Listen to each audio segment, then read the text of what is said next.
Basag ang puso matapos siyang iwan ng kanyang kasintahan dahil sa kanyang itsura, si Andrea, Andy, Garcia ay tumayo sa mahanjing pampang ng Manila Bay. Sa tindi ng galit at kahihiyan, hinablot niya ang kwintas na diamante na nagkakahalaga ng 150,000 piso, isang alaala ng pag-ibig na ngayoy simbolo na lamang ng kataksilan, at ibinato ito sa madilim na tubig ng Look. Nang lumubog ang kwintas, isang matinding pagsisisi ang bumalat sa kanya. Diyos ko, 150,000 piso. Kahit magtrabaho ako ng husto, magtipid sa pagkain at damit buong taon, hindi ko yun mabibili, bulong ni Andy, namumutla.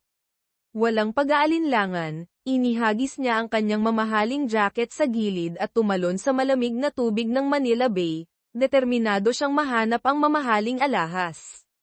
Ang dramatikong eksenang ito ay nasaksihan ni Miguel, Migs, Reyes, isang lalaking naglalakad sa malapit. Nang makita ang isang babaeng tumalon sa dagat sa gabi, iisa lang ang nasa isip ni Migs, magpapakamatay siya. Umiral ang kanyang pagiging bayani, tumakbo siya na parang kidlat patungo sa pampang, walang imik na tumalon sa tubig upang sagipin ang dalaga. Ang problema, masyadong minaliit ni Migs ang kanyang kakayahan sa paglangoy. Hindi pa man siya nakakalapit kay Andy ay nalulunod na siya at humihingi ng saklolo. Si Andy, matapos ang walang pag-asang pagsisid para sa kwintas, ay sesuko na sana nang marinig ang desperadong paghingi ng tulong. Nagulat siyang lumingon at nakita si Migs na naghihingalo. Wala talagang silbi, bulong niya sa sarili, ngunit mabilis pa ring lumangoy palapit. Hinawakan ang magulong buhok ni Migs, at ginamit ang lahat ng lakas para hilahin ito papunta sa pampang. Nang makitang walang malay si Migs, walang nagawa si Andy kundi magsagawa ng CPR. Sa kabutihang palad, unti-unting nagkamalay si Migs. Ngunit ang una niyang ginawa ay hindi pasasalamat, kundi ang biglang yakapin si Andy, puno ng simpatsya ang boses, "Miss, huwag kang mawalan ng pag-asa. Kahit na iniwan ka, kailangan mong magpakatatag at mabuhay." Natigilan si Andy. Akala ba niya magpapakamatay talaga ako? Ipinaliwanag niya ang malaking pagkakamali. Bilang pasasalamat sa mabait ngunit inutil na bayani, isinama ni Andy si Migs sa kanyang bahay para patuyuin ang damit, dahil malapit lang din naman ang tirahan nito.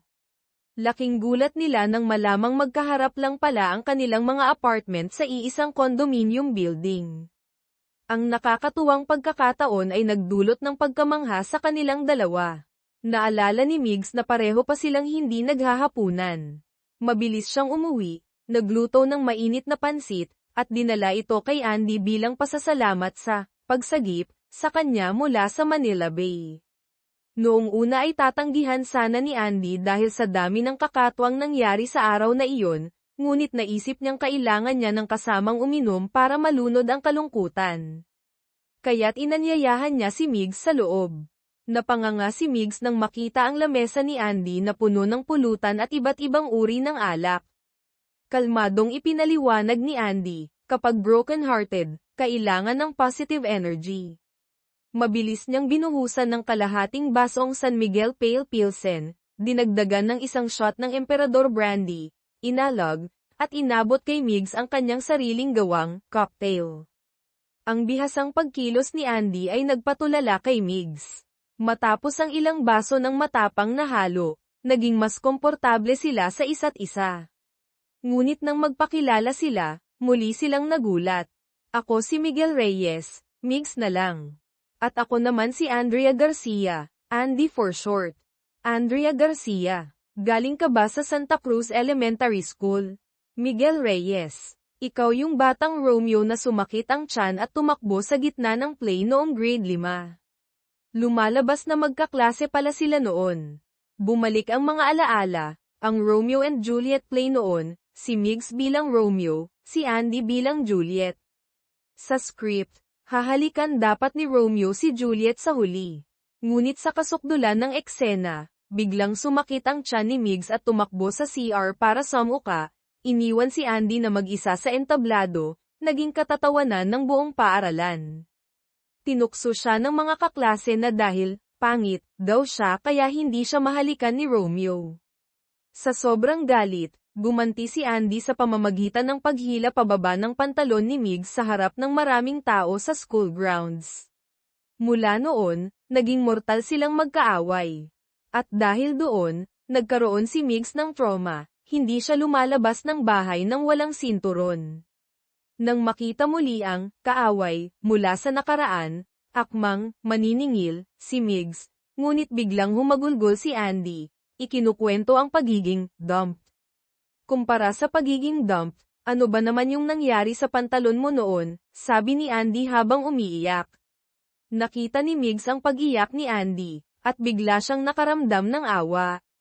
Sa tulak ng alak, hindi niya nakontrol ang sarili, lumapit siya, at binigyan si Andy ng isang hindi inaasahang halik. Ituring mo na lang na, bayad sa halik na utang ko sa'yo noon. Gulat pa rin si Andy sa halik ng bumulong si Migs. Tara, may gagawin tayong mas nakakabaliw pa rito. Kinabukasan, isang malakas na tunog ng telepono ang gumising kay Andy. Sa kabilang linya ay ang kanyang matalik na kaibigan na si Isabel, Santos. Masaya ang boses, congrats sa muling pagpapakasal. Halos may bato ni Andy ang telepono sa galit. Sasabihin niya sana kay Isa ang tungkol sa pag-iwan sa kanya kagabi, ngunit napansin niya ang kanyang palasingsingan isang di pamilyar na singsing na diamante ang kumikinang doon. Kalat sa buong kwarto ang mapupulang damit panloob na nakakahiya. Pilit niyang inaalala ang malabong nangyari kagabi, at unti-unti niyang napagtanto, mukhang inalok siya ng kasal. Kasabay nito, ginaising din si Migs ng mga tawag ng pagbati mula sa mga kaibigan. Akala niya noong una ay nagbibiro lang sila, ngunit nang matanggap niya ang litratong ipinadala ng kanyang matalik na kaibigan litrato nila ni Andy na nakangiti sa Manila City Civil Registrar's Office na tarante si Migs nang mapagtantong, nagpakasal na siya sa mortal niyang kaaway mula elementarya. Sa harap ng masaklap na katotohanan, parehong natakot at napanganga sina Andy at Migs. Kagigising lang ni Andy. Ang una niyang nakita ay ang mga nagkalat na damit panloob sa sahig. Nang maalala niyang isinama niya ang kaaway niyang kapitbahay sa bahay para uminom kagabi, isang masamang kutob ang bumalot sa kanya. Kasabay nito, si Migs ang kapitbahay na, kinupkop, ni Andy ay natulala rin nang makita ang litrato nilang dalawa na masayang nag-aayos ng papeles sa kasal sa Manila City Hall.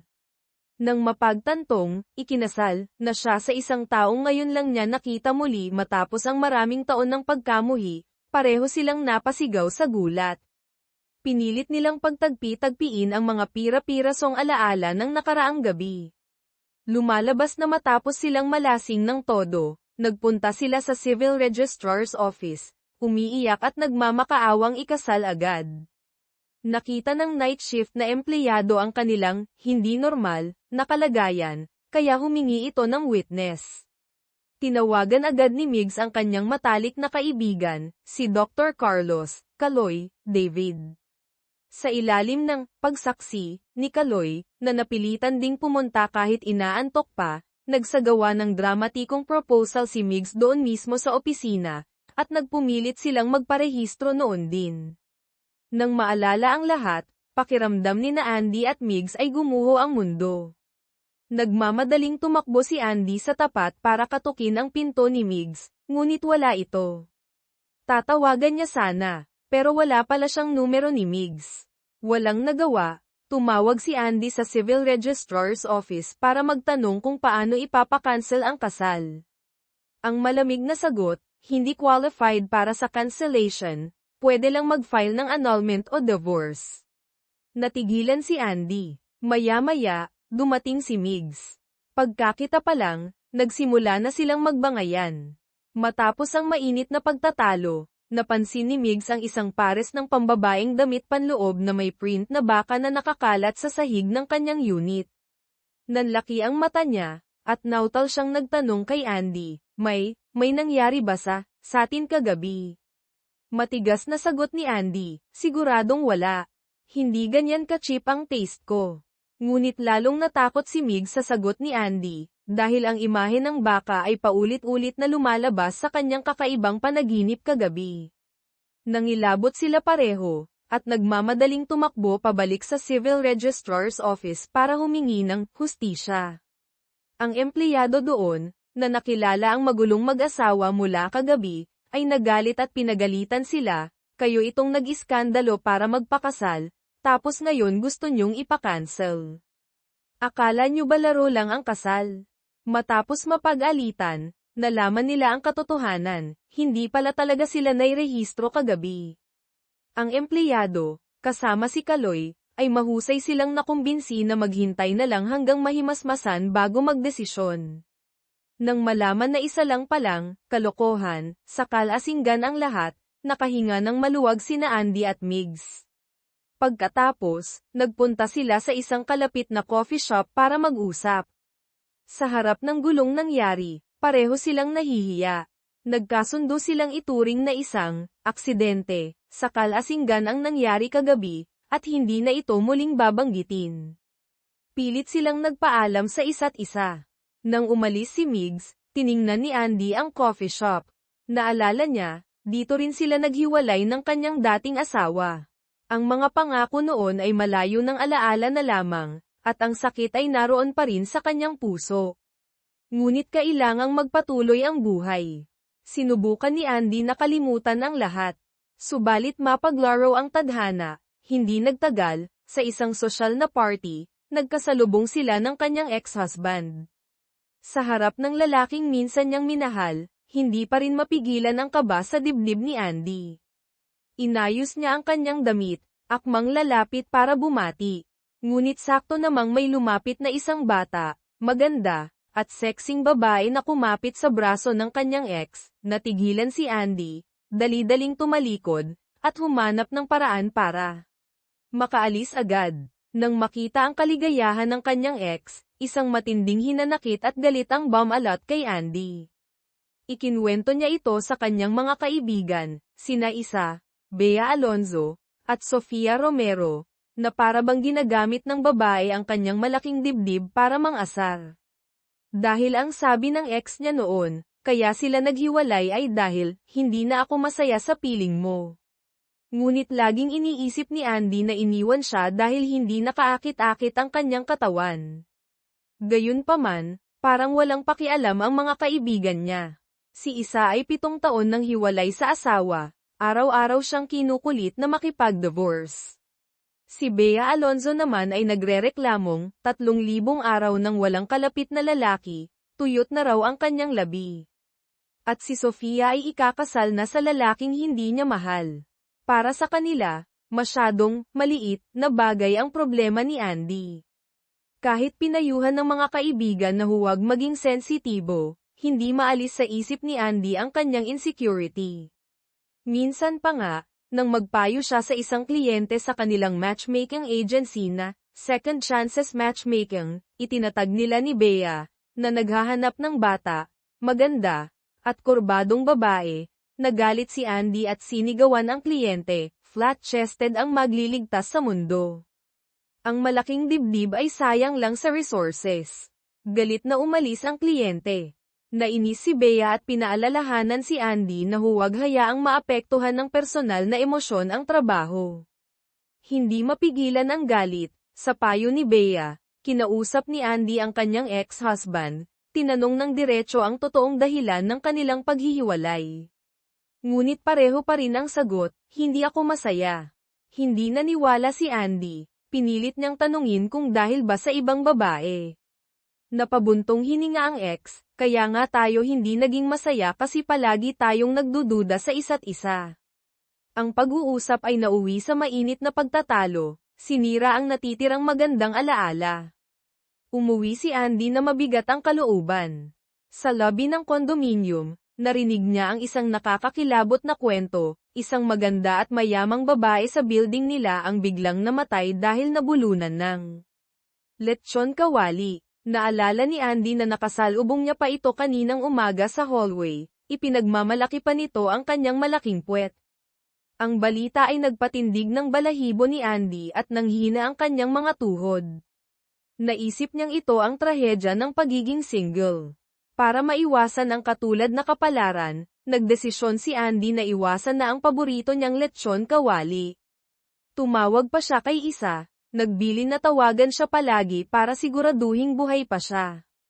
Akala niya ay ligtas na siya, ngunit ng gabing iyon, habang natutulog, bigla siyang nakaramdam ng matinding pagkahilo at nahulog mula sa kama. Bumabalot sa kanya ang takot sa kamatayan. Ginamit niya ang natitirang lakas para tumawag sa 119 na emergency hotline. Sa kasamaang palad, sa pagmamadali, nakalimutan ng mga emergency responder na bigyan siya ng panlabas na damit. Kaya si Andy, suot ang kanyang manipis at sexing silk na pantulog, ay dinala diretso sa Metro Manila Medical Center. Lalong nakakahiya nang malaman niyang ang doktor na naka-duty sa ay si Kaloy David, ang matalik na kaibigan ni Migs. Habang sinusuri ni Kaloy si Andy, at nakikita ang kanyang kulang sa tela, nakasuutan, hindi mapigilan ng gwapong doktor na mamula at mailang kung saan titingin. Matapos ang masusing pagsusuri, mahinahong sinabi ni Kaloy, benign positional vertigo lang yan, walang seryosong problema. Nakahinga ng maluwag si Andy. Nang mapansin ni Kaloy na tila nahihiya si Andy, maingat niyang hinubad ang kanyang puting doctor's coat at ipinatong ito sa balikat ni Andy. Sa kabaitan at kakisigan ni Kaloy, biglang tumibok ng malakas ang puso ni Andy. Pagkatapos, dinala si Andy sa waiting area para sa IV drip. Si Kaloy, na akala pa rin ay asawa ni Mig si Andy, ay tinawag pa siyang hipag nang may paglalamang. Ngunit si Andy ay nakatitig lang kay Kaloy nang may kakaibang tingin. Habang naiilang si Kaloy, biglang nagsalita si Andy, kung sasabihin kong gusto na kita, iisipin mo bang nababaliw ako? Ano? Gulat na tanong ni Kaloy. Sa isip ni Andy, mukhang kailangan ko ng mag-asawa ulit. Gusto kong mapang-asawa ang lalaking ito.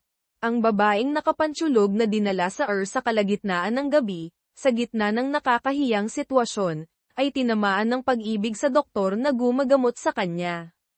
Walang pag-aalinlangan, buong tapang na nagtapat si Andy Garcia kay Dr. Carlos Kaloy David.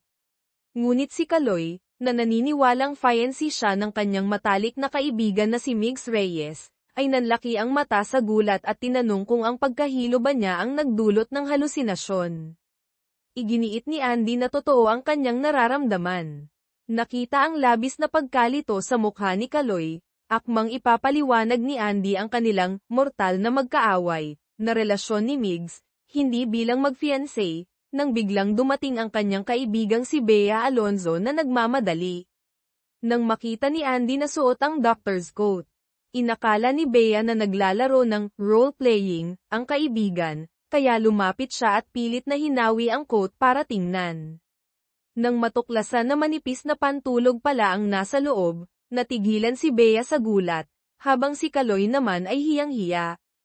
Nagkataong may bagong emergency case na dumating, kaya mabilis na nagpaalam si Kaloy, iniwan ang pagtatapat ni Andy na nakabitin sa hangin.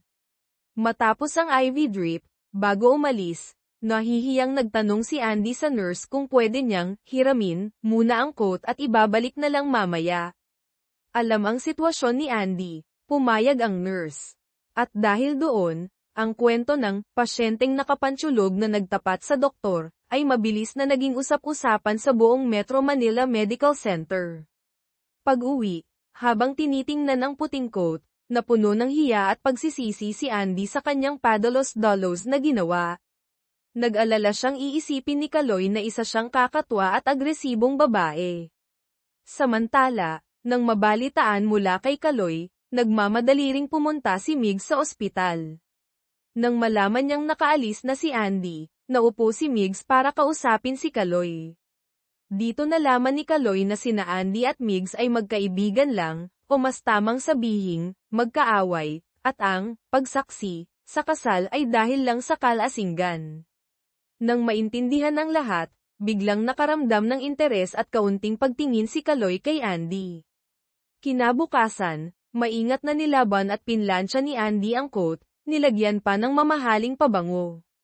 Ngunit nang isasauli na niya, nag-alinlangan siya. Nagpasya siyang kausapin si Migs, Balak na ipakiusap na ito ang magpaliwanag kay Kaloy. Laking gulat niya nang sabihin ni Migs, nasabi ko na kay Kaloy ang totoo. Tuwang-tuwa si Andy nang marinig ito. Kinabukasan, masayang dinala ni Andy ang coat para isauli kay Kaloy at muling nagtapat. Sa pagkakataong ito, diretsahan siyang tinanggihan ni Kaloy. Sinabi niyang ayaw niyang masangkot sa komplikadong love triangle. Iginiit ni Andy na normal na magkaibigan lang sila ni Migs at walang masasaktan. Ngunit malamig na sumagot si Kaloy, ayokong maapektuhan ang pagkakaibigan namin ni Migs dahil dito. At sa totoo lang, hindi ka sapat na espesyal para gawin ko yun. Ang prangkang pagtanggi ay nagdulot ng lungkot kay Andy, at malungkot siyang umalis. Akala niya ay tapos na ang lahat, ngunit laking gulat niya nang makalipas ang ilang araw, si Kaloy naman ang lumapit kay Migs at nagtanong, may espesyal ka bang nararamdaman para kay Andy? Kahit inamin ni Migs na medyo interesante si Andy, itinanggi pa rin niya ang romantikong damdamin. Nang makuha ang sagot na gusto niya, nagpunta si Kaloy sa Second Chances Matchmaking Agency. Pumasok siya sa opisina, inilapag ang kanyang sariling profile sa mesa ni Andy at sinabi, "Hello, gusto ko sanang humingi ng tulong sa iyo para makahanap ng angkop na partner." Tulala si Andy. Anong kababalaghan na naman ito? Nagsimulang manginig ang kanyang kamay. Ingat ka, baka madumihan mo ang papeles ko, nakangiting sabi ni Kaloy. Flashback, maraming taon na ang nakalilipas, si Andy ay miyembro ng Sinag Divas, isang potensyal na girl group sa Pilipinas. Ngunit sinira ng inggitan at awayan ang lahat.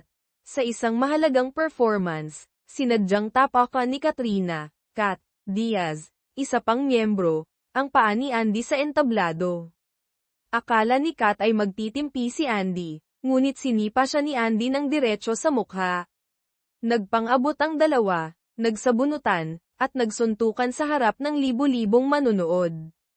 Ang iskandalo ay nagdulot ng pagkakabuwag ng grupo.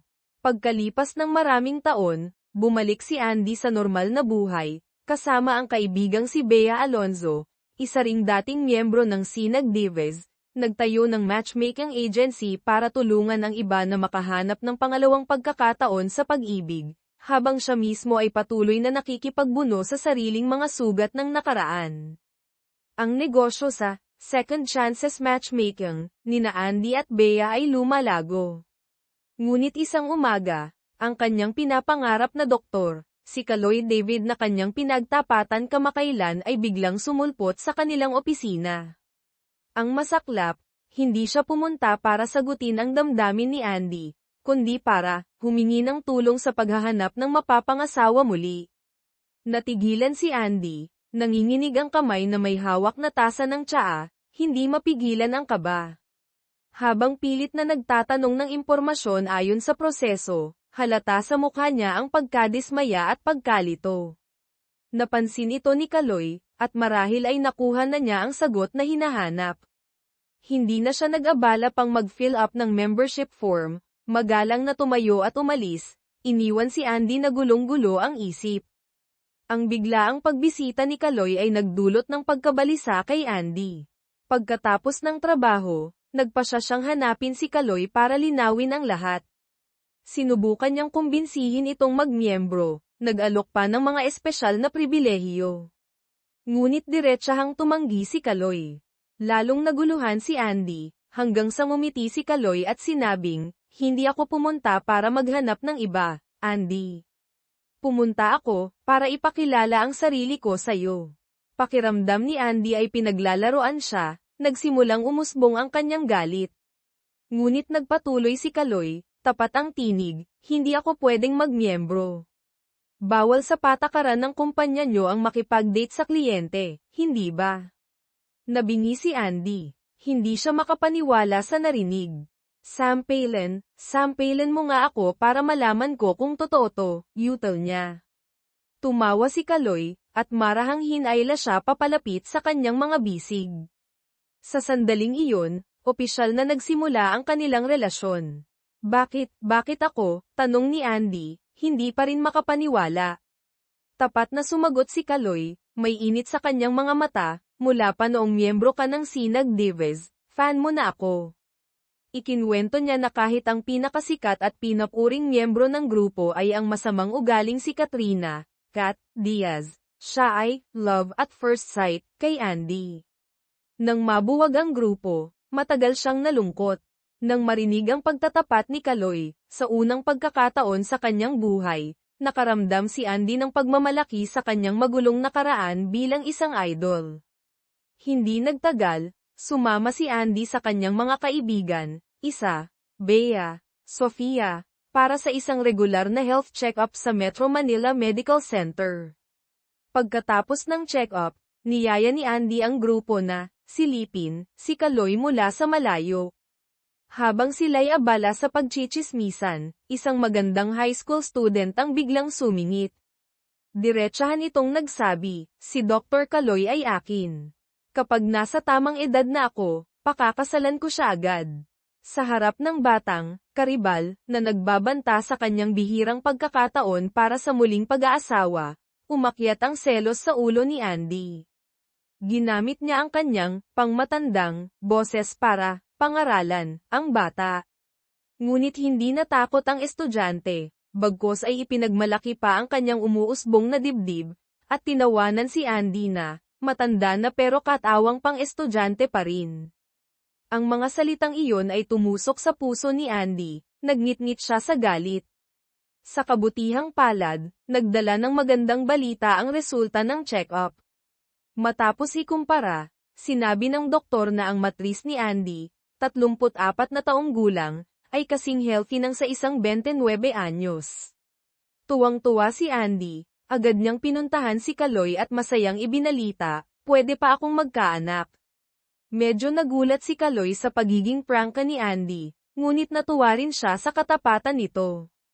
Samantala, simula nang malaman ni Migs Reyes na mag-on na sina Andy at Kaloy, palagi siyang irritable at hindi mapakali.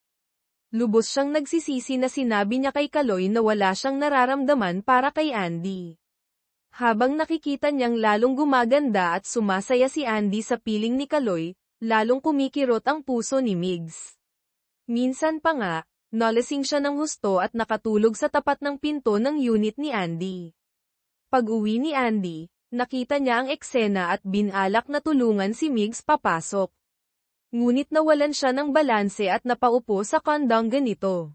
Nagkatitigan sila, tila may kuryenteng damaloy. Si Migs, kahit lasing, ay tumingin kay Andy ng may malalim na damdamin, at dahan-daang yumuko. Naging mainit ang paligid. Buti na lang, bago pa may mangyari, tuluyan nang nakatulog si Migs. Nakahinga ng maluwag si Andy, ngunit hindi maiwasang mailang sa sitwasyon. Sakto namang lumabas ang isang bata ang anak ni Migs. Nang makita ang posisyon ng kanyang ama at ng kapitbahay, inosente siyang nagtanong, Ate, pag po ba magkatabi ang lalaki at babae, magkaka-baby na? Mabilis na ipinaliwanag ni Andy na imposible iyon kung sa labas lang ng pinto nakaupo, huwag daw siyang mag-alala. Pagkatapos, nagtulungan silang ipasok si Migs sa kwarto. Bago umalis si Andy, pinigilan siya ng bata para painumin ng tubig. Sa kanilang pag-uusap, nalaman ni Andy na mag-isang pinalaki ni Migs ang anak sa loob ng maraming taon, at hindi na ito nakipag-date pa. Isang pakiramdam ng simpatsya ang umusbong sa puso niya. Kinabukasan, nang ikwento ng anak ang nangyari kagabi, hiyang-hiya si Migs. Paglabas niya ng pinto, nakasalubong niya si Andy. Sinubukan ni Migs na magkunwaring walang maalala, ngunit biglang tinanong ni Andy, malungkot ka ba? Ano? Natigilan si Migs, at mabilis na nag-iba ng usapan. Nakita ito ni Andy, kaya't iniabot niya ang kanyang business card, kung malungkot ka, punta ka sa opisina ko. Hahanapan kita ng magaling na partner. Hawak ang card, gusto nang magpalamon sa lupa ni Migs sa sobrang hiya. Hindi nagtagal, ginanap ang kasal ng kaibigan nilang si Sofia Romero. Habang pinapanood ang masayang mag-asawa sa altar, hindi mapigilan ni Andy ang humanga. Ngunit katatapos lang ng kanilang panunumpa, Isang grupo ng mga babae mula sa iba't ibang bansa at lahi ang biglang lumitaw, lahat sila ay mga dating kasintahan ng bagong groom. Halos kumpleto na ang mga lahi sa mundo. Nagwala sa galit si Sofia. Gulat na napanganga sina Andy at ang mga kaibigan. Kahit paano, tinapos ni Sofia ang seremonya. Ngunit pagkatapos noon, sa hotel, isang matinding away ang sumiklab sa pagitan ng bagong kasal. Dahil sa makulay ding nakaraan ni Sofia, hindi na nagulat sina Andy at ang barkada. Pagkatapos ng kasal, pinuntahan ni Andy ang restaurant kung saan chef ang kanyang ex-boyfriend, na nang-iwan sa kanya para kay Kat Diaz, para makipag-usap. Hinayla siya ng ex sa isang tabi at galit na nagtanong, "Gusto mo bang sirain ang kinabukasan ko?" At pinaalis siya. Nagalit si Andy. Hinubad ang kanyang high heels at ibinato ito sa ulo ng lalaki. Nagkataon namang nandoon din si Migs, marahil dahil sa trabaho o nagkataon lang. Nakita niyang lumalala ang sitwasyon at baka mapansin ng iba, mabilis niyang hinayla si Andy at sinenyasan ang ex na umalis na.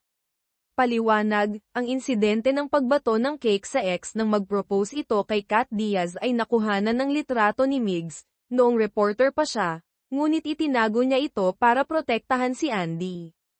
Ngayon, marahil ay natakot siyang mahukay ang nakaraan o magdulot pa ng gulo kaya siya nakialam.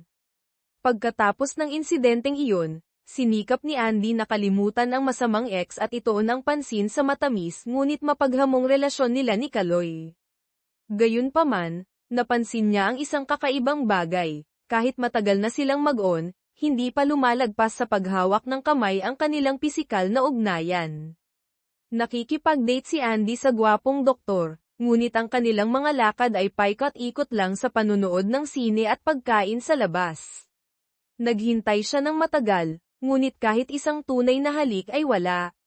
Desididong gumawa ng hakbang, inanyayahan ni Andy si Kaloy sa kanyang unit. Maingat niyang inayos ang bahay. Nagsindi ng mga kandila para sa romantikong ambience, at nagsuot ng sexing pantulog.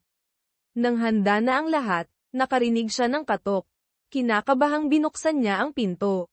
Ngunit ang nasa labas ay hindi si Kaloy, kundi si Migs. Pumunta raw ito para pag-usapan ang kanilang elementary reunion. Nang makita ang romantikong ayos ng bahay, naintindihan ni Migs na naghahanda si Andy para sa date nila ni Kaloy. Nagsimula siyang mang-asar at manukso. Nawalan ng gana si Andy at pinaalis si Migs. Kitang-kita ang selos sa mga mata ni Migs. Sakto namang dumating si Kaloy. Mabilis na lumabas si Migs para batiin si Kaloy ng sobrang sigla, pilit na pinapahaba ang usapan. Medyo nainis si Kaloy, sinabing si Andy ang sadya niya at sa ibang araw na lang sila mag-usap. Ngunit nagpumilit pa rin si Migs. Sa huli, diretsyong pumasok si Kaloy sa unit ni Andy. Sa romantikong kapaligiran, masaya silang nag-usap at nanood ng isang love story. Nang tumitindi na ang emosyon, naghanda silang magbigay ng isang mapusok na halik. Ngunit sakto namang sunod-sunod na text message ang dumating sa cellphone ni Kaloy mula kay Migs. Nainis si Kaloy dahil nasira ang magandang sandali, kaya pinatay niya ang kanyang phone. Muli nilang itinuloy ang naudlot na halik. Ngunit sa pagkakataong ito, ang alagang aso naman ni Andy ang lumapit at hinayla ang pantalon ni Kaloy. Nagalit si Andy, marahang itinulak ang aso palayo. Sinubukan nila sa ikatlong pagkakataon. Ngunit isang malakas at tuloy-tuloy na doorbell ang umalingaw-ngaw. Pareho silang nawalan ng masabi. Balak sana nilang huwag pansinin, ngunit lalong lumakas ang tunog ng doorbell. Walang nagawa, binuksan ni Andy ang pinto. Nasa labas si Migs, hinihingal, may dalang isang plato ng lechon manok, at nakangiti ng malapad. Nanggigil si Andy sa galit ngunit pinapasok pa rin si Migs. Umupo si Migs at nagsimulang ihanda ang espesyal na cocktail na ginawa ni Andy para sa kanya noon. Ang romantikong gabi ay tuluyang nasira dahil sa panggugulo ni Migs. Mula noon, ang relasyon ni Andy at Kaloy ay nanatiling hindi umuusad, walang nangyayari maliban sa paghawak ng kamay. Sa kabaligtaran, Ang kaibigan niyang si Bea Alonzo at ang bago nitong boyfriend na wala pang isang linggong magkakilala ay halos hindi na mapaghiwalay. Lalong nainggit at nalungkot si Andy. Tinukso pa siya ni Bea, sinabing baka nawala na ang kanyang appeal, o baka naman si Kaloy ang walang interes sa ganyang bagay. Lalong nabahala si Andy. Habang gulong-gulo ang isip niya, muling nagpakita ang batang karibal niya noon. Balak sanang hindi pansinin ni Andy, ngunit may ibinunyag itong nakakagulat na balita. Ang dating asawa ni Kaloy ay isa ring OB-GYN na nagtatrabaho sa parehong ospital, ang Metro Manila Medical Center. Nang marinig ito ni Andy, bigla siyang nabuhayan ng loob. Para malaman ang tungkol kay Kaloy, sinimulan niya ang isang kampanyang pagpapanggap na may sakit. Araw-araw siyang nagpapa-check up sa OB-GYN para makausap ang dating asawa ni Kaloy. Matapos ang ilang beses, nahalata ng ex-wife ang motibo ni Andy. Para matigil na ang pangungulit, diretsahan niyang sinabi kay Andy ang dahilan ng kanilang hiwalayan. Masyadong passive si Kaloy sa lahat ng bagay, kasama na ang relasyon at ang kama. Nang malaman na si Kaloy ay isang tipikal na passive na bida, nagpasya si Andy na siya na naman ang gagawa ng hakbang. Nag-aral pa siya ng ilang simpleng magic tricks online para makagawa ng sorpresa. Ngunit sa kasamaang palad, sa araw ng kanilang date, biglang nagkaroon ng emergency si Kaloy at hindi makakarating. Nakita ni Migs si Andy na nagpa-practice ng magic. Nag-alok si Migs na sa kanya muna mag-practice si Andy. Pumayag si Andy at sinimulan ang magic trick gamit ang apoy. Hindi pwede yan, babala ni Migs. Bakit hindi? Hindi nga pwede. Ano ba yon? Dali, dali, nasusunog. Nasusunog, sigaw ni Migs. Sabi ko na kasing hindi pwede eh. Dahil sa kagustuhang sorpresahin ang boyfriend, sa kapitbahay nag-practice ng magic trick si Andy. Ngunit dahil sa kawalan ng ingat, nasunog ang kanyang buhok. Napasigaw si Andy sa takot. Mabilis na dinampot ni Migs ang baso ng tubig at ibinuhos, ngunit walang epekto. Kinuha niya ang malaking pitsil ng tubig at ibinuhos ito ng diretso sa ulo ni Andy. Namatay ang apoy, ngunit basang-basa si Andy. Inihatid ni Migs si Andy pauwi. Sa malamig na parking lot, nakita niyang nanginginig sa ginaw si Andy, kaya hinubad ni Migs ang kanyang jacket at ipinatong ito sa kanya. Marahan pa niyang hinimas ang mga braso ni Andy para painitan ito. Ngunit ang hindi nila alam, ang buong eksenang ito ay nasaksihan ni Kaloy na kara-rating lang.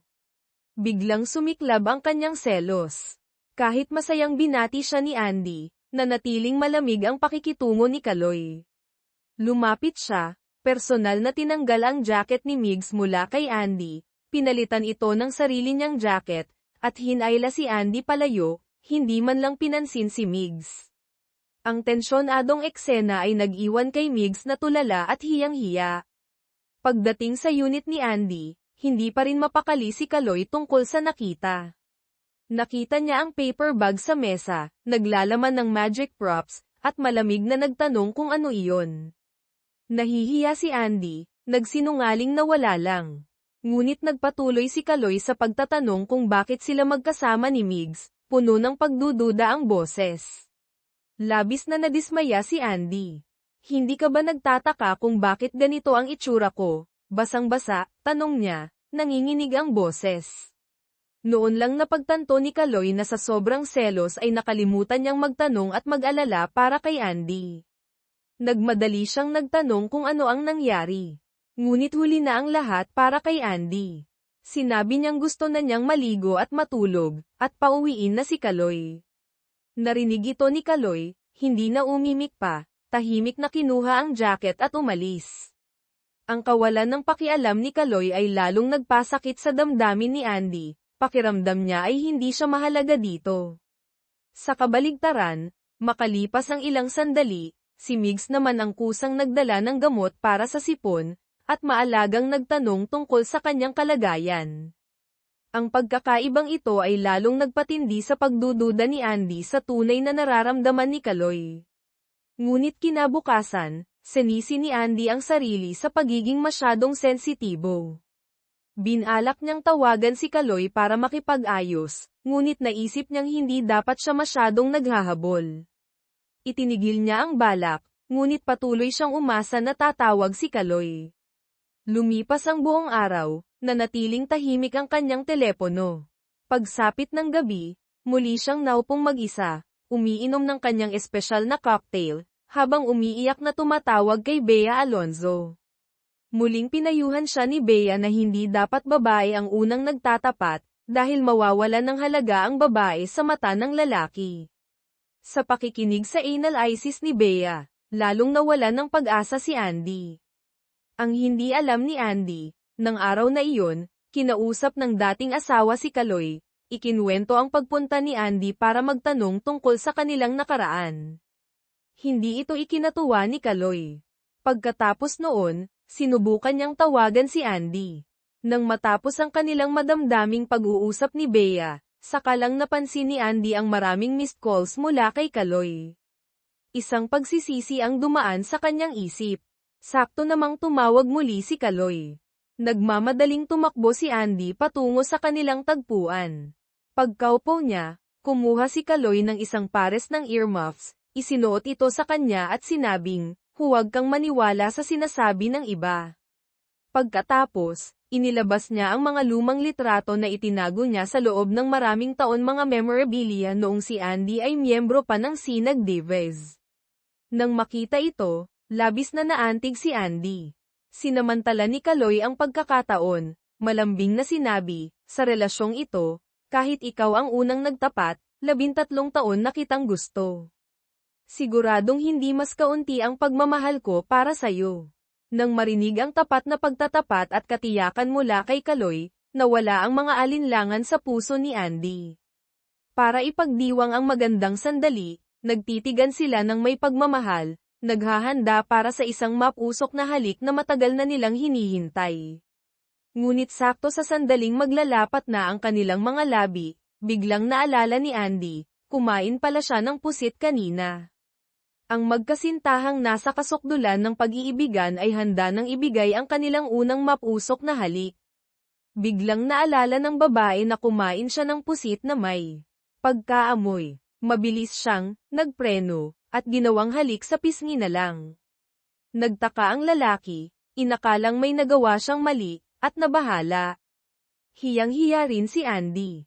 Pag-uwi, dumiretso siya sa banyo, nagmadaling magsipilyo ng todo, habang sinisisi ang sarili sa pinalampas na unang pagkakataon para sa intimacy matapos ang ilang buwan ng paghihintay. Mabilis na lumipas ang panahon, at dumating ang isa pang araw ng kanilang date. Sa pagkakataong ito, habang nagbabayad, aksidenteng nakita ni Andy ang credit card statement ni Kaloy na may malaking halaga. Hindi na naglihim si Kaloy, umamin siyang marami siyang utang. Sa labas, sinabi ni Andy na hindi mahalaga ang pera, ngunit sa loob-loob niya, nag-aalala siya ng husto. Kaya kinabukasan sa trabaho, paikot-ikot lang sa isip niya ang mga utang ni Kaloy. Hindi siya mapakali. Pilit niyang kinukumbinsi ang sarili na malalampasan ng pag-ibig ang lahat. Sakto namang nag-text si Kaloy, "Magtrabaho ka lang ng mabuti at kumita ng pera ha." Mas kaakit-akit ang babaeng kumikita ng sarili niyang pera. Ang text na iyon, imbes na makatulong, ay parang nagdagdag pa ng langis sa apoy, nagparamdam kay Andy na may mali. Halos himatayin si Andy sa takot nang mabasa ang nakaka-encourage na text ni Kaloy. Ang hindi niya alam, nagbibiro lang naman ang doktor sa medyo alang-alang paraan. Habang si Andy ay gulong-gulo sa pag-iisip tungkol sa pag-ibig at pera, si Mateo, ang listo at bibong anak ni Migs, ay biglang sumulpot sa opisina ng Second Chances Matchmaking. Nagulat si Andy, tinanong niya ang bata kung bakit ito naparito. Magalang na inilabas ni Mateo ang kanyang maliit na alkansya, laman ang naipon niyang baon mula kay Migs, at taimtim na nakiusap kay Andy na tulungan siyang ihanap ng bagong asawa ang kanyang ama. Naantig si Andy sa pagmamahal ng bata sa ama, sinabi niyang tutulungan niya ito ng libre. Ngunit mariing tumanggi si Mateo, ayaw niyang tumanggap ng tulong ng walang bayad. Sa huli, tinanggap na lang ni Andy ang maliit na halaga mula sa alkansya. Nang gabing iyon, ibinalita ni Mateo kay Migs na may volunteer activity sa isang mahirap na komunidad sa Lunes, at umaasa siyang makakasama ang ama. Masayang pumayag agad si Migs. Ngunit kinaumagahan, nag-text si Clarice ang katrabaho niya sa Metro News Network, na may sikat na aktres na namataan sa isang kilalang bridal shop, kailangang puntahan agad ni Migs para sa exclusive news. Dahil sa trabaho, napilitang hindi tuparin ni Migs ang pangako sa anak. Malungkot si Mateo nang dumating si Andy. Naglapag siya ng mga litrato ng magagandang babae sa mesa, pinapipili si Mateo ng madrasta. Ngunit tiningnan lang ni Mateo ang mga litrato at umiling, walang nagustuhan. Ipinaliwanag niyang gusto niya ng madrasta na pure o natural, walang retoke, at dapat ay mabait. Napabuntong hininga si Andy, sinabing mahirap ang standard na iyon sa Maynila, huwag daw masyadong malayo sa realidad. Binabaan ni Mateo ang standard, okay lang daw kung may konting ayos sa mata at ilong, pero bawal na bawal ang nagpabawas ng panga o nagpalagay ng kung ano-ano sa mukha. Nahirapan si Andy sa mga request, ngunit nangako pa ring susubok ang maghanap. Pagkatapos, sinabi ni Mateo na gusto pa rin niyang pumunta sa volunteer activity. Nang malaman ni Andy na mag-isa lang ang bata, nag-alok siyang samahan ito. Magkasama silang pumunta sa venue. Doon, maraming matatandang lalaki ang agad nakakilala kay Andy Garcia, dating miyembro ng Sinag Divas. Tinitingnan siya ng may paghanga, na nagbigay ng malaking pagmamalaki kay Andy. Subalit, ang kanyang kasikatan ay nagdulot ng inggit sa class advisor ni Mateo. Habang nagbubuhat ng mga relief goods, palaging sinasadya ng guro na pahirapan si Andy. Sa kabilang banda, pagdating sa bridal shop, nalaman ni Migs na nagkamali lang ng impormasyon si Clarice. Dumalo lang pala sa kasal ng kaibigan ang aktres. Nagalit si Migs, sinermonan si Clarice sa telepono, at nagmamadaling pumunta sa volunteer activity venue. Nang makita niyang naroon din si Andy at masigasig na tumutulong, labis siyang naantig. Sa buong activity, palihim niyang tinutulungan si Andy, inaalis ang mabibigat na kahon sa daraanan nito, inaabutan ng tubig kapag mukhang pagod na. Nang matapos ang activity, napansin ni Migs na may gasgas at bahagyang maga ang bukong-bukong ni Andy. Halata ang pag-aalala sa mukha niya. Pagdating sa parking lot, pinilit ni Migs na buhatin si Andy pauwi. Mariing tumanggi si Andy dahil sa hiya. Dahil dito, gumamit ng puwersahan, si Migs, bigla niyang binuhat si Andy na parang prinsesa, bridal style. Ngunit ang hindi nila inaasahan, ang eksenang ito na puno ng pag-aalala at medyo astig, ay muling nasaksihan ni Kaloy na kada rating lang sa parking lot para sunduin si Andy. Nang makita ang kasintahan na buhat-buhat ng kanyang matalik na kaibigan, pakiramdam ni Kaloy ay para siyang pinagtaksilan. Umakyat ang galit sa kanyang ulo. Flashback sa nakaraan ni Migs, ang lalaking ito, si Migs, ay dating isang gwapong college student na may magandang kinabukasan.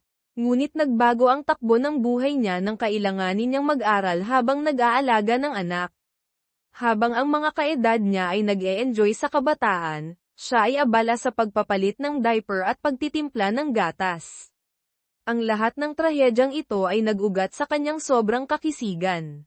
Pagpasok pa lang sa kolehiyo, marami ng babaeng nahumaling sa kanya, kabilang na ang kanyang maganda ngunit mahinang kasintahan. Ang maalab na pag-iibigan ay mabilis na nagbunga ng hindi inaasahan.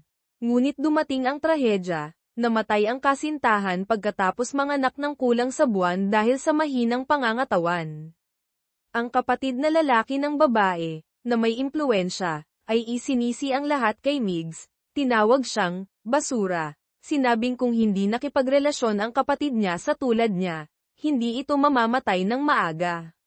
Binalaan niya si Migs na huwag nang lumapit pa sa kahit sinong babae dahil nagdadala lang daw siya ng kamalasan at kamatayan. Mula noon, tuluyang nagbago ang buhay ni Migs. Nawalan siya ng gana, nawalan ng lakas ng loob na mabuhay. Si Kaloy David, ang kanyang matalik na kaibigan, ang nakasaksi sa lahat. Walang sawang pinalakas ni Kaloy ang loob ni Migs, sinabing kahit ayaw na nitong mabuhay para sa sarili, kailangan niyang isipin ang anak na nangangailangan sa kanya. Ang mga salita ni Kaloy ang muling nagpaalab sa pag-asa sa puso ni Migs.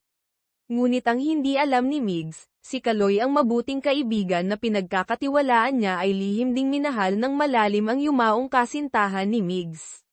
Ngunit dahil sa pagkakaibigan, dahil sa kagustuhang maging masaya ang dalawa, pinili ni Kaloy na manahimik at ibaon ang kanyang nararamdaman.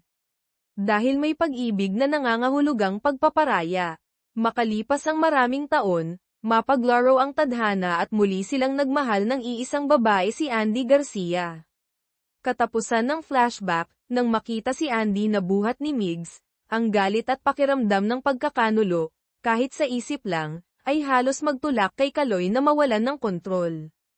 Naisip pa niyang sugurin si Migs at makipag-away doon din. Ngunit sa huli, nilunok niya ang galit, pinilit na kumalma.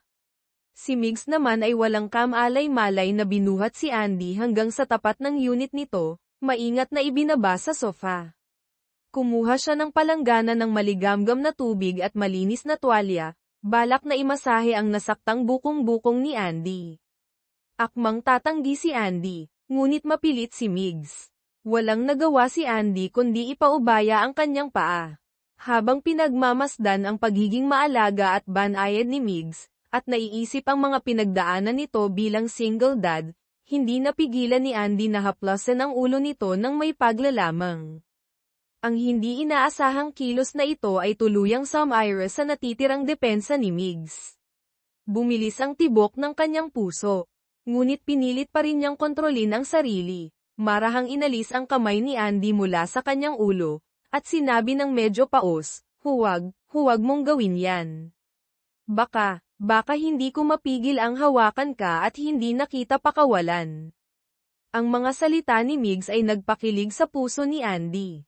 Ngunit alam din niyang hindi tama. Sakto namang lumabas si Mateo mula sa kwarto. Nagmadaling tumayo si Andy. Nagpaalam at umalis. Samantala, sa parking lot, pilit pa ring tinatawagan ni Kaloy si Andy ngunit hindi ito sumasagot, marahil lobat o naiwan ang phone.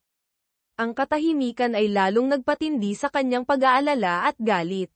Binalak niyang umakyat para harapin ang dalawa, ngunit sa huling sandali ay nag-atubili siya.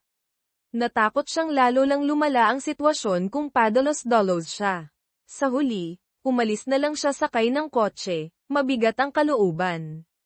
Sa kabilang dako, sa Metro News Network, aksidenteng nakita ni Clarice ang mga litrato ni Andy, tungkol sa pagbato ng cake at sapatos, sa computer ni Migs na hindi nito kailanman inilabas. Noon niya napagtanto na sadyang itinago ni Migs ang iskandalo para kay Andy. Nang makita niyang handang isakripisyo ni Migs ang kanyang reputasyon bilang reporter para protektahan si Andy, naintindihan agad ni Clarice, mahal ni Migs si Andy. Dahil sa hindi nasukli ang pag-ibig at matinding selos, nagbalak si Clarice na maghiganti, ilalabas niya ang mga negatibong balitang ito para sirain ang pangalan ni Andy. Nang malaman ni Migs ang plano ni Clarice, agad niya itong kinumpronta at nagkaroon sila ng matinding pagtatalo. Ginamit ni Migs ang lahat ng paraan para pigilan ito. Sa huli, hindi itinuloy ni Clarice ang paglalabas ng balita, ngunit ang insidenteng ito ay nagpatibay sa damdamin ni Migs. Nagpa siyang ipaglaban ang kanyang pag-ibig. Walang pag-aalinlangan, pumunta siya sa ospital para kausapin si Kaloy. Sa harap ng matalik na kaibigan, diretsahan niyang sinabi, Kaloy, pare, pasensya na, pero hindi ko na kaya. Mahal ko si Andy. Ipinahayag niyang nais niyang makipagkumpetensya ng patas kay Kaloy. Ngunit si Kaloy, kahit nagulat, ay pinanatili ang kalmadong anyo, sumagot gamit ang medyo pilosopikal na pangangatwiran, Migs, alam mo ba ang mangyayari? Mag-aaway lang tayo. Masasaktan si Andy. Masisira ang pagkakaibigan natin. At higit sa lahat, makakasira ito sa mapayapang lipunan. Nang marinig ang mga prinsipyong medyo gasgas ngunit may bigat mula kay Kaloy, pansamantalang natinag si Migs, nakaramdam ng pagkakasala. Pansamantala niyang isinantabi ang balak na makipag-agawan. Nagkataon namang narinig ng dating asawa ni Kaloy, si Dr. Lena, ang kanilang usapan. Pagkaalis ni Kaloy, lumapit siya kay Migs at marahang nagpayo, "Migs, kung mahal mo talaga siya, ipaglaban mo. Para malaman kung sino talaga ang mas mahalaga sa puso niya." Ang mga salita ni Dr. Lena ay muling nagpasiklab sa determinasyon ni Migs. Pumunta siya sa opisina ng Second Chances Matchmaking. Matapos ang matinding pag-iisip sa labas ng pinto, nagpa siyang pumasok. Habang naghihintay, narinig niya ang isang babaeng katabi na malakas na nagrereklamo tungkol sa mga biyudong may anak. Sinasabing sila ay pabigat sa mga babaeng naghahanap ng pangalawang asawa, at walang babaeng gustong maging madrasta. Nang marinig iyon, muling umatras si Migs. Natakot siyang maging pabigat kay Andy, natakot na saktan silang dalawa ni Kaloy. Ayaw niyang gumawa ng gulo, kaya tahimik siyang tumayo at mabilis na umalis nang hindi nakikipagkita kay Andy. Hindi nagtagal, naikwento ng staff kay Andy na dumating si Migs ngunit umalis din agad. Nagtaka siya. Pagkatapos ng trabaho, pinuntahan niya si Migs sa bahay nito, tinanong kung bakit ito pumunta at umalis din. Nagsinungaling si Migs na may biglaang emergency sa opisina. Naalala ni Andy ang sandaling hinawakan ni Migs ang kamay niya, kaya tinanong niya kung bakit niya sinabi ang mga salitang iyon. Nataranta si Migs, mabilis na nagpaliwanag na matagal nang walang babaeng humawak sa ulo niya kaya medyo na-excite lang siya, huwag na lang daw pansinin ni Andy. Hindi malaman ni Andy kung ano ang sasabihin.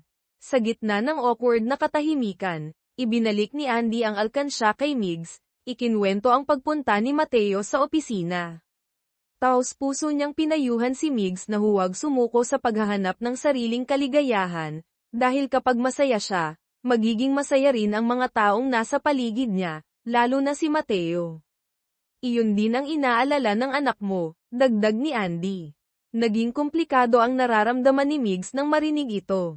Nang gabing iyon, pag-uwi, habang pinagmamasdan si Mateo na mahimbing na natutulog at hawak ang alkansya, tumulo ang mga luha sa pisngi ni Migs. Ayaw niyang biguin ang pag-asa ng kanyang anak. Kinabukasan, muling nagpunta si Migs kay Andy, formal nang humihingi ng tulong para makahanap ng angkop na kapareha. Sa kabilang banda, simula nang magdeklara si Migs na makikipagkompetensya siya, lalong hindi naging mapakali si Kaloy. Ang pinakainakainis niya ay sa tuwing magde-date sila ni Andy, mas dumadalas ang pagbanggit nito kay Migs, kaugnay ng paghahanap ng partner para dito.